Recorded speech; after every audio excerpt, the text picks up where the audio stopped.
ప్రముఖ ఛానల్లో యాంకర్గా పనిచేసినటువంటి స్వేచ్ఛ మృతి కేసులో దర్యాప్తు కొనసాగుతుంది. ప్రస్తుతం స్వేచ్ఛ కూతురు మనతో పాటు ఉంది. నిన్న పూర్ణచందర్ ఒక లెటర్ని విడుదల చేశాడు. పాపని నేను ఎంతో ప్రేమగా చూశాను, ఒక తండ్రి స్థానాన్ని ఇచ్చాను అని చెప్తున్నాడు. నీకు పూర్ణచందర్ ఎప్పటి నుంచి పరిచయం? 4 years నుంచి తెలుసు నాకు.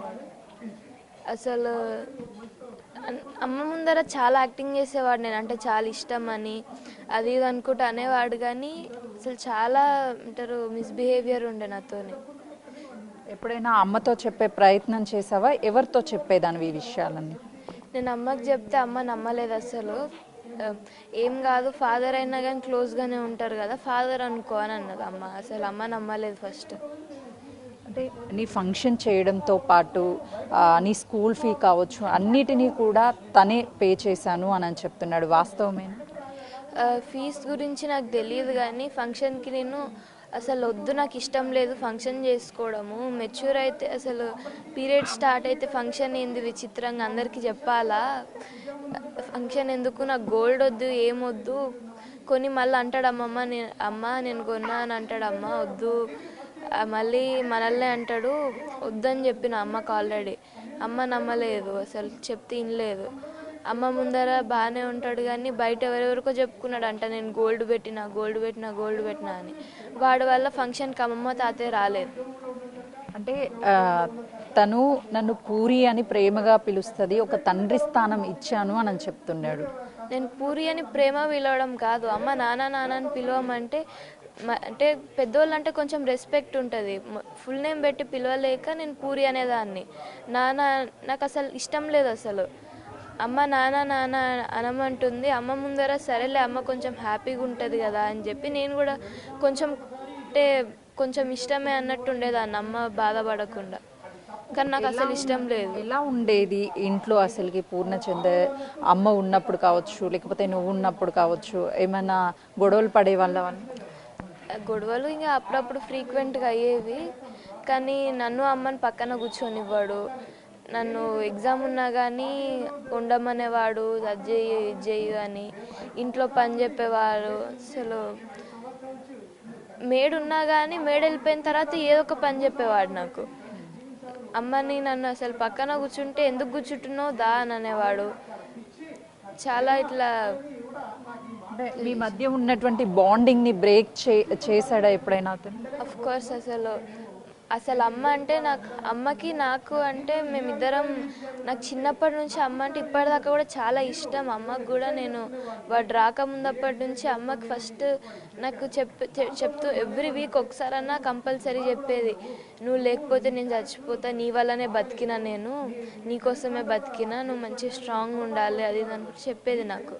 వీడు వచ్చినప్పటి నుంచి అమ్మ కొంచెం నాకు దూరం అయింది వీడి వల్లనే. అంటే వీళ్ళిద్దరి మధ్య చాలా ఇయర్స్ నుంచి రిలేషన్ ఉన్నప్పటికీ కూడా గొడవలు అవుతున్నాయి. తను లేకపోతే నేను చనిపోతాను, సూసైడ్ అటెంప్ట్ చేసుకుంది గతంలో స్వేచ్ఛ అని చెప్తున్నారు. వాస్తవమే?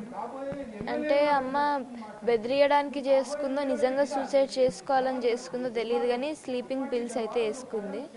అప్పుడు నేను అమ్మని మళ్ళీ వేసుకోకుండా చూసినా, మళ్ళీ అమ్మకు వాటర్ నాకు సడన్గా ఫస్ట్ వేసుకున్నప్పుడు అసలు ఏం అర్థం కాలేదు ఏం చేయాలో.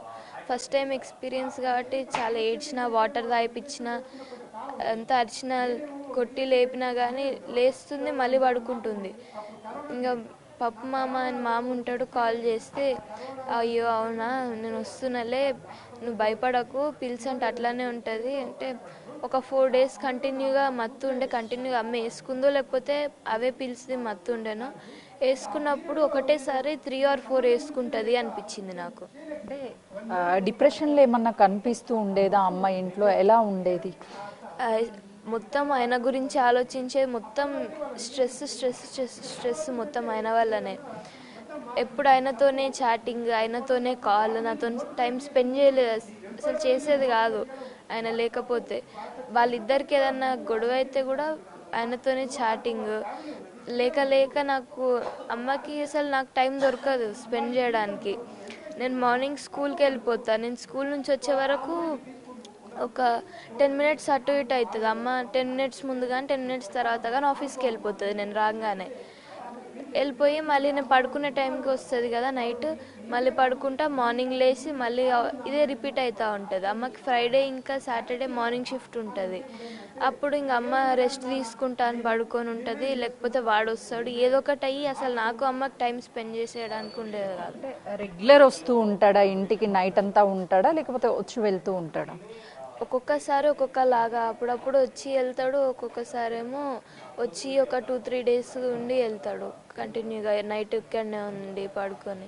అంటే ఎప్పుడైనా చెప్పావా అమ్మకి, అమ్మ అతను ఇంటికి వస్తూ పోతూ ఉంటే బాగోదు చూసే వాళ్ళకి కానీ, లేకపోతే ఏమైనా పెళ్లి చేసుకుంది అని ఎప్పుడైనా చెప్పిందా అమ్మని? నాకేం చెప్పలేదు. వేరే వాళ్ళందరికీ అయితే మేము పెళ్లి చేసుకున్నాము అని చెప్పింది, నాకు మాత్రం పెళ్లి చేసుకోలేదు. కానీ నా ముందర ఆయనకి నన్ను పెళ్ళెప్పుడు చేసుకుంటావు అని కూడా గొడవ చేస్తున్నారు. పూర్ణచందర్ లెటర్లో కేవలము చావుకి కారణము తండ్రి తను ఇంటికి వచ్చి 2 సంవత్సరాలకు ఒకసారి అబ్బాయిని తీసుకొచ్చిన అల్లుడు అంటే నా పరువు పోతుంది అనని అవమానానికి గురి చేశాడు, అందుకే సూసైడ్ చేసుకుంది అని చెప్తున్నా. ఏం చెప్తాం? అసలు తాతయ్య ఆ మాట అసలు ఎప్పుడు అనలేదు, అనడం వినలేదు. అమ్మమ్మ తాతయ్య వాళ్ళు అమ్మనేమన్నా అంటే అమ్మ నాకు వెంటనే చెప్పేది, ఇప్పుడు అయినా మంచోడు కాదు అని చెప్పిండ్రు, ఎందుకు ఇట్లా చెప్తున్నారు వాళ్ళు నేను నువ్వు నమ్ముతున్నావా అని అమ్మమ్మ తాతయ్య అన్నవన్నీ నాకు చెప్పేది, కానీ వాళ్ళిద్దరి మధ్యలో ఏం చెప్పేది కాదు. మిగతావన్నీ అమ్మ నాతో షేర్ చేసేది.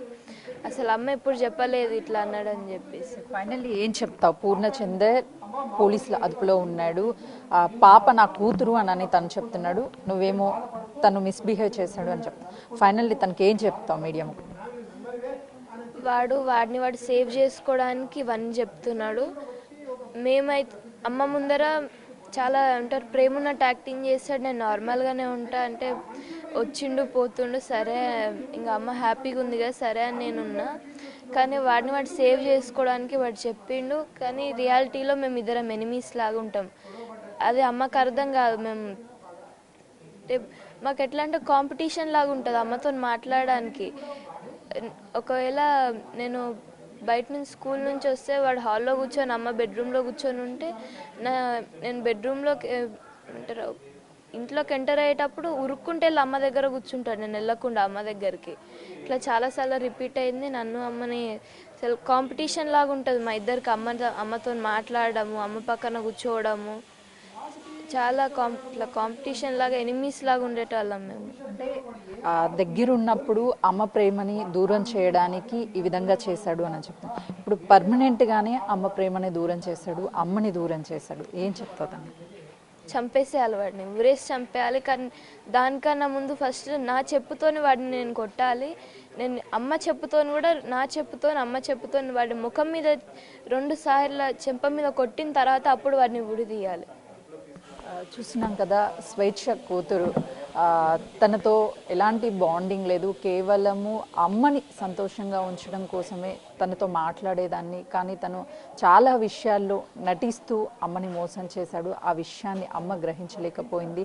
అమ్మతో మాట్లాడడానికి ఇంట్లో ఉన్నప్పుడు నాకు అవకాశం కల్పించేవాడు కాదు, తనే దగ్గరికి వెళ్ళి నన్ను దూరం చేశాడు. కానీ ఇప్పుడు అమ్మని పర్మనెంట్గా నన్ను నుంచి దూరం చేసినటువంటి పూర్ణచందర్ని కఠినంగా శిక్షించాలి, తనని ఉరి తీస్తేనే మా అమ్మ ఆత్మకి శాంతి చేకూరుతుంది అని చెప్పి ఆ బిడ్డ ఆవేదనని వ్యక్తం చేస్తుంది. కెమెరామెన్ శ్రీకాంత్తో సుజాత, హైదరాబాద్.